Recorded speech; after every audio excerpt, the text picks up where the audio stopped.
Bienvenue dans ce tout premier épisode de Oh Maman si tu le savais, un podcast pour nous aider à embrasser et à répondre avec joie à l'appel divin de la maternité. Vous avez peut-être remarqué que le logo du podcast est une grappe de raisin. Il m'a semblé opportun de vous parler du psaume 128, de cette parole qui a inspiré ce choix. C'est un psaume qui a considérablement transformé ma façon d'aborder la maternité et j'avais à cœur de vous le partager. Plongeons-nous donc dans les merveilles de ce psaume. Élève ton cœur maman, c'est parti. Une des paroles marquantes dans ma vie de maman a été le psaume 128 que nous avons médité un jour dans notre paroisse et que j'ai eu envie de creuser. Pour celles qui ne le savent pas, je ne crois pas l'avoir dit dans l'épisode de présentation, mon mari, mes enfants et moi sommes membres de l'église de la Trinité à Lille. Je vous lis le psaume.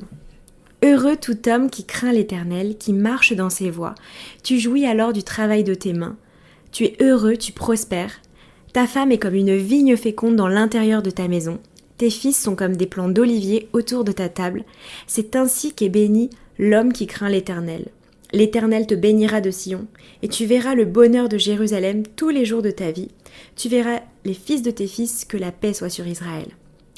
Ce psaume fait partie des cantiques des montées que le peuple d'Israël chantait avant d'arriver au temple, pour se rappeler les merveilles de Dieu. Alors il n'est pas question ici de faire une analyse théologique approfondie de ce psaume, nos chers pères spirituels, pasteurs sont là pour ça, mais de se concentrer sur la beauté de ce qui nous est enseigné comme modèle à nous épouses. Alors on voit qu'il est question d'un homme qui craint l'Éternel, qui marche dans ses voies, qui connaît un déversement de bénédictions, il est heureux, il prospère, sa femme est une vigne féconde, il a de nombreux fils. On sait que cet homme parfait, le juste qui craint l'Éternel, est le Seigneur Jésus, celui qui reçoit toutes les bénédictions de la part du Père. Mais comme toujours, la Bible nous montre la voie à suivre, le modèle à imiter, ce à quoi l'on doit aspirer. Le psalmiste fait ici une analogie entre l'épouse et la vigne. Une vigne qui porte du fruit, qui est féconde. On peut rapidement faire le lien entre la fécondité d'une vigne et celle d'une femme dans sa fertilité. Et bien sûr, il en est question. Mais j'avais lu un commentaire théologique qui donnait de voir la fécondité dans son sens premier et dans son sens élargi. La fécondité englobe la fertilité, mais elle ne se limite pas à cela. Et je vous propose de passer en revue les 3 facettes de la fécondité, les 3 façons pour nous de vivre en tant qu'épouse cet appel à être une vigne féconde. Alors la première façon de vivre la fécondité, c'est en portant la vie. C'est un appel à embrasser la maternité et à aspirer à porter la vie car c'est un incroyable cadeau que la fertilité. Notre faculté à accueillir la vie en nous est d'ailleurs ce qui nous distingue intrinsèquement de l'homme, de nos époux. Nous avons cette possibilité de porter en nous une prolongation du foyer, un rayonnement au-delà des générations. On peut voir dans ce psaume, avec le don de la fertilité que Dieu donne aux couples et notamment la maternité, la beauté et l'importance de la famille dans le plan de Dieu.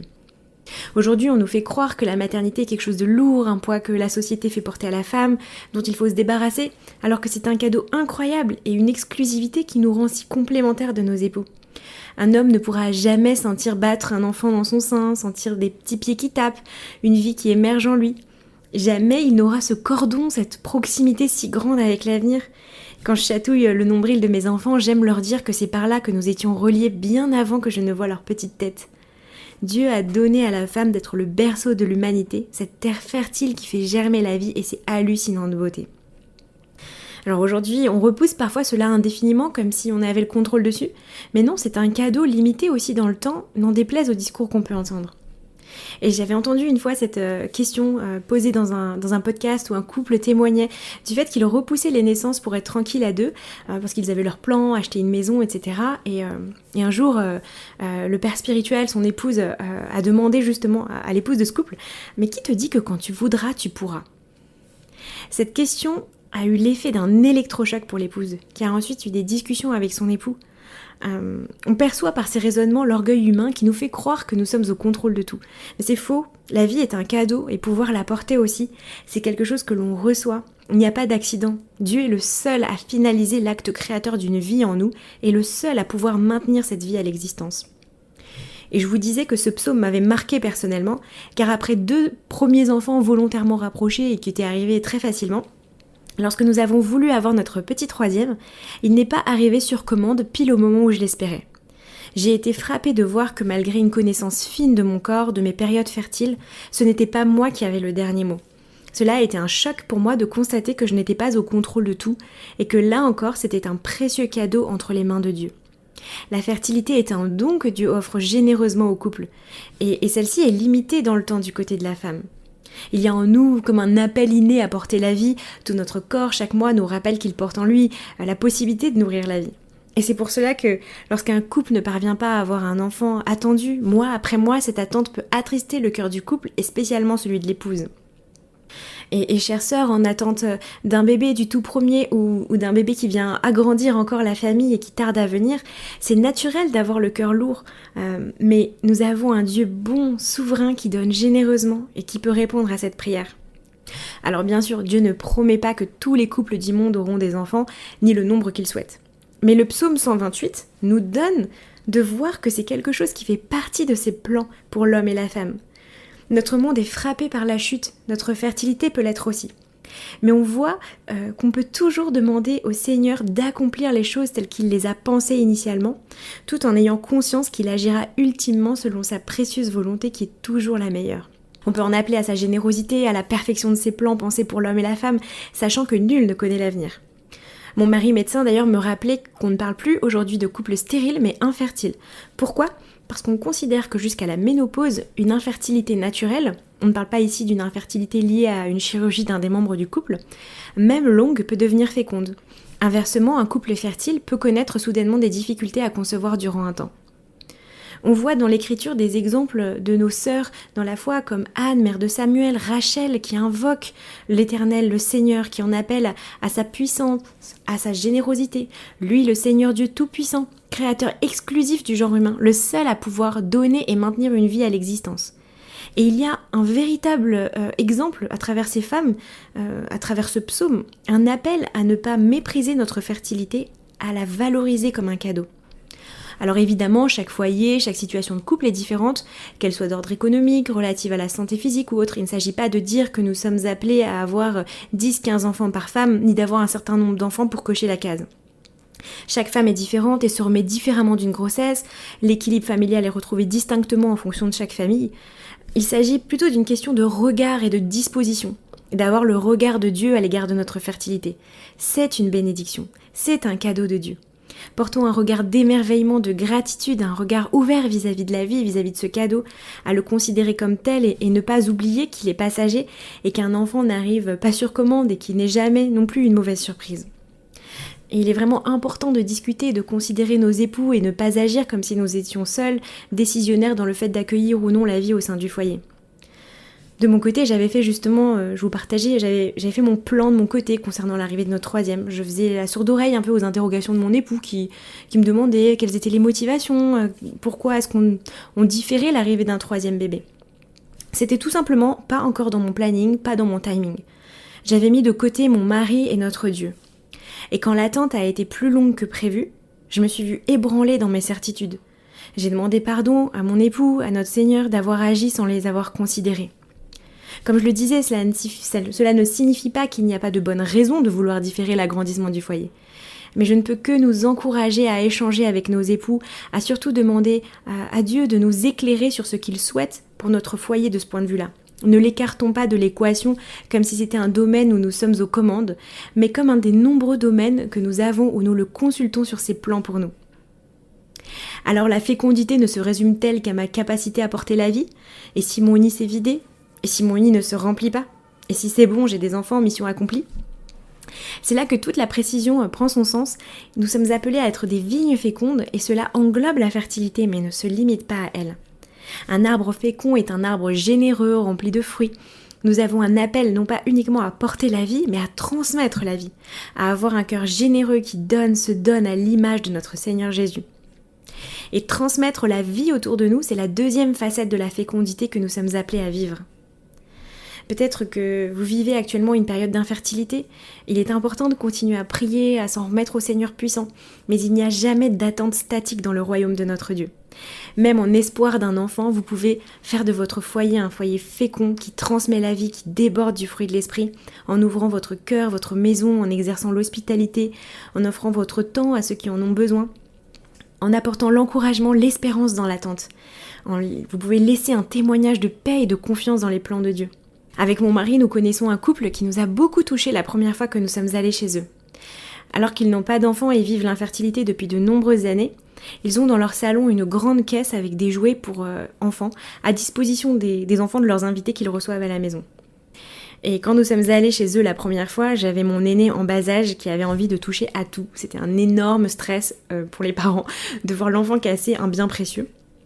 Et cette attention de la part de l'épouse avec cette caisse à jouets a été une marque d'affection, d'hospitalité, de prévenance si grande pour moi.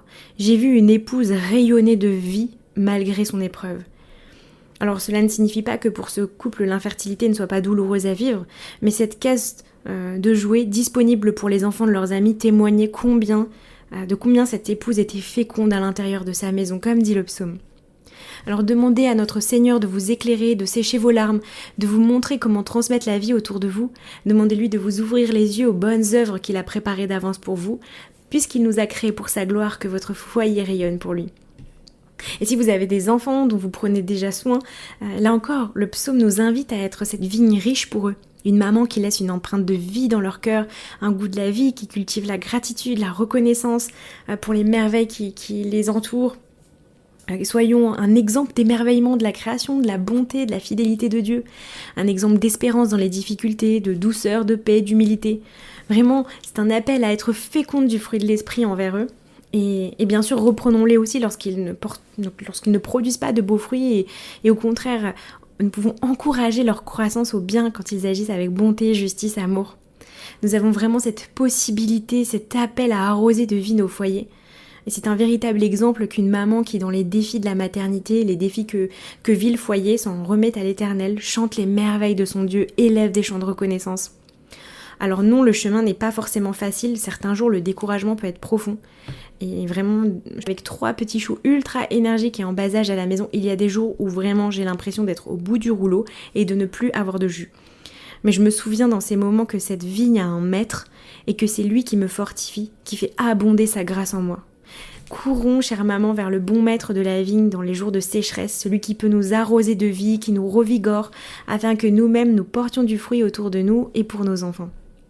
On pourrait croire ici à un propos général, mais nous sommes chacune confrontées à des vents différents, à des étapes différentes dans notre foyer, que ce soit des enfants bas âge, plutôt adolescents. Notre vigne peut être secouée, attaquée, mais rappelons-nous qui prend soin de nous, et cela sera un témoignage de vie pour nos enfants. Que nos enfants voient leur maman affirmée dans l'épreuve, non pas par moi, mais Christ qui vit en moi.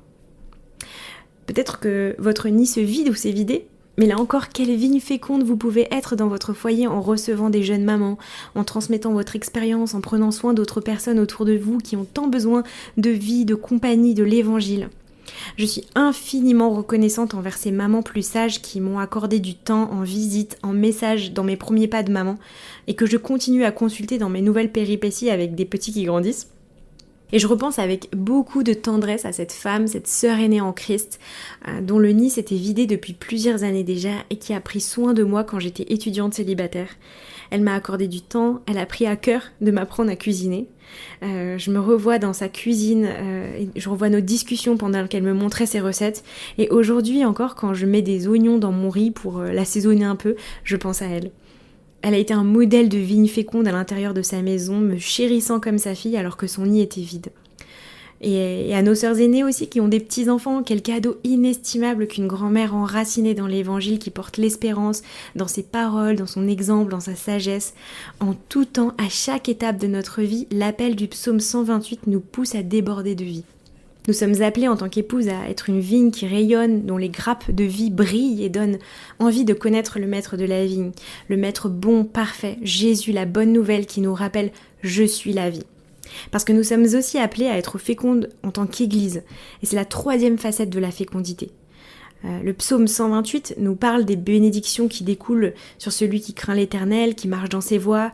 Qui d'autre que Jésus lui-même a marché absolument parfaitement dans ses voies? Qui a été parfaitement juste? Malheureusement, notre humanité est entachée, abîmée par la chute, notre fertilité peut l'être aussi, notre maternité également. Mais Christ est celui qui vient restaurer et celui qui accomplit tout parfaitement. C'est pourquoi la bénédiction énoncée dans le psaume 128 s'accomplit parfaitement pour lui. Ta femme est comme une vigne féconde, tes fils comme des plants d'olivier autour de ta table. Oui, l'Église est féconde. Elle a cette vocation à porter du fruit, à rayonner de vie autour d'elle. On ne peut pas être statique. Elle croît du verbe croître. On voit partout dans le monde comment l'Église fait des enfants, l'importance de la mission. C'est merveilleux de voir que partout dans le monde, nous avons des frères et sœurs qui partagent notre foi. Le magazine Portes Ouvertes qui nous parle de l'église persécutée nous partage bien souvent des témoignages de frères et sœurs dans les villages insoupçonnés. Cela nous montre combien Dieu est fidèle et qu'il fait prospérer l'église. Cela commence premièrement dans notre foyer, auprès de nos enfants. Reflétons ce roi de la vigne, faisons de nos enfants des disciples, enseignons-leur les merveilles qui se trouvent dans la parole, parlons-leur de l'amour de Jésus qui sauve, qui transforme et qui donne la vie. Bien sûr, quand c'est possible, nous pouvons nous joindre aux actions d'évangélisation, aux activités qui se réalisent dans notre paroisse, mais n'ayons pas l'impression de ne pas contribuer à la croissance de l'Église en œuvrant dans nos foyers. Quand je vois mes enfants, je me dis toujours, mais quelle occasion précieuse tu me donnes, Seigneur, de faire des disciples, d'agrandir ton Église en prenant soin de l'âme de mes enfants. Et je prie, aide-moi à être un reflet de ton Fils Jésus auprès d'eux. Et cela justement arrive grandement par notre témoignage de vie auprès d'eux. Lorsque nous vivons l'Évangile, que nous imitons notre Seigneur, que nous leur lisons les Écritures, que nous prenons soin des autres autour de nous, que nous les invitons eux-mêmes à prendre soin des autres, c'est vraiment un appel que nous avons à vivre l'Église et à accroître, à essaimer et à faire grandir cette vigne par nos vies. Alors voilà les 3 facettes de la fécondité, chères sœurs.